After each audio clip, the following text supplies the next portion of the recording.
अस्सलामुअलैकुम नाजरीन, power alert news HD के साथ मैं हूं नाइला भट्टी। सबसे पहले शामिल करते हैं आज की अहम खबर।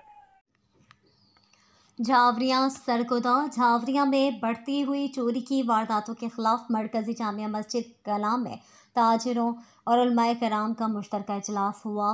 उलमाए कराम और ताजिरों की नुमाइंदगी करते हुए मुफ्ती मतीउर रहमान, मुफ्ती अहमदुर रहमान, मौलाना ताहिर महमूद, हाजी मसूद हसन शाह और दीगर ने इज़हार ख्याल करते हुए चोरी और डकैती की बढ़ती हुई वारदातों पर गम और गुस्सा निकाला और मकामी SHO sub inspector Mukhtar Ahmed Bhatti जराइम रोकने में नाकाम हो गया।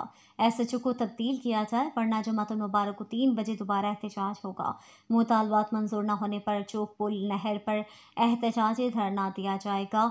दुकानदारों में अदम तहफ़्फ़ुज़ की फिजा पाई जाती है। रिपोर्ट हाजी जफर अब्बास, तहसील रिपोर्टर शाहपुर झावरियां। अब तक के लिए इतना ही। मज़ीद खबरों और अपडेट से बाखबर रहने के लिए देखते रहें पावर अलर्ट न्यूज एचडी।